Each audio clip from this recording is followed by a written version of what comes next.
Job chapter 41. Can you draw out Leviathan with a hook, or snare his tongue with a line which you lower? Can you put a reed through his nose, or pierce his jaw with a hook? Will he make many supplications to you? Will he speak softly to you? Will he make a covenant with you? Will you take him as a servant forever? Will you play with him as with a bird, or will you leash him for your maidens? Will your companions make a banquet of him? Will they apportion him among the merchants? Can you fill his skin with harpoons, or his head with fishing spears? Lay your hand on him. Remember the battle. Never do it again. Indeed, any hope of overcoming him is false. Shall one not be overwhelmed at the sight of him? No one is so fierce that he would dare stir him up. Who then is able to stand against me? Who has preceded me that I should pay him? Everything under heaven is mine. I will not conceal his limbs, his mighty power or his graceful proportions. Who can remove his outer coat? Who can approach him with a double bridle? Who can open the doors of his face?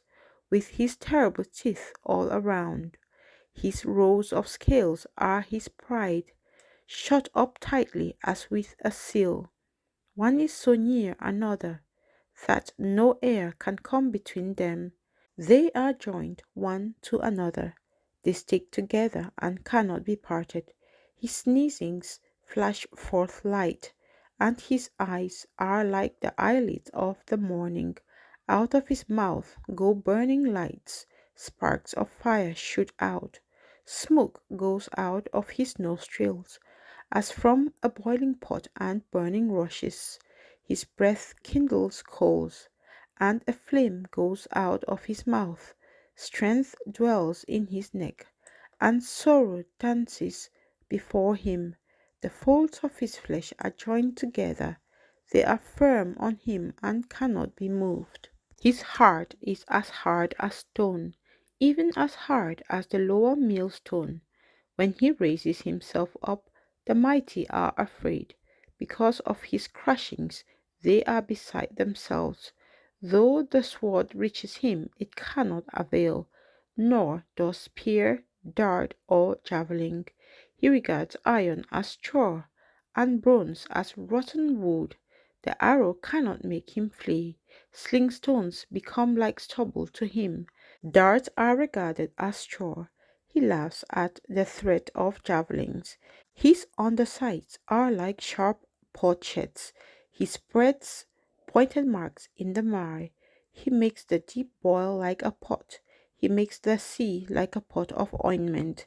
He leaves a shining wick behind him. One would think the deep had white hair. On earth there is nothing like him, which is made without fear. He beholds every high thing. He is king over all the children of pride. Job chapter 42. Then Job answered the Lord and said, I know that you can do everything, and that no purpose of yours can be withheld from you.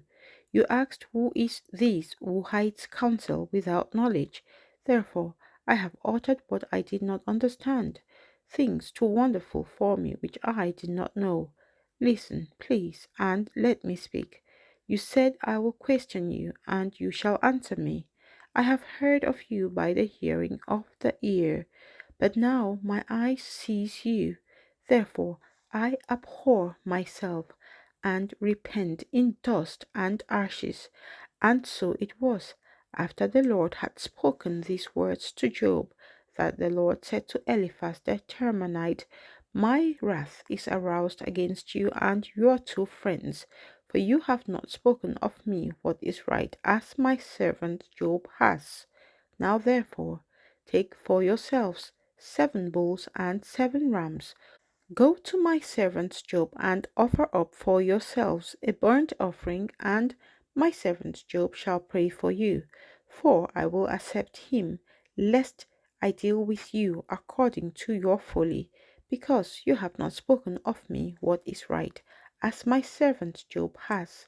So Eliphaz the Temanite, and Bildad the Shuhite, and Zophar the Naamathite went and did as the Lord commanded them, for the Lord had accepted Job, and the Lord restored Job's losses when he prayed for his friends. Indeed, the Lord gave Job twice as much as he had before. Then all his brothers, all his sisters, and all those who had been his acquaintances before came to him and ate food with him in his house, and they consoled him and comforted him for all the adversity that the Lord had brought upon him. Each one gave him a piece of silver, and each a ring of gold. Now the Lord blessed the latter days of Job more than his beginning, for he had 14,000 sheep, 6,000 camels, 1,000 yoke of oxen, and 1,000 female donkeys. He also had 7 sons and 3 daughters, and he called the name of the first Jemimah, the name of the second Keziah, and the name of the third Keren Happuch. In all the land were found no women so beautiful as the daughters of Job, and their father gave them an inheritance among their brothers. After this, Job lived 140 years and saw his children and grandchildren for 4 generations. So Job died old and full of days.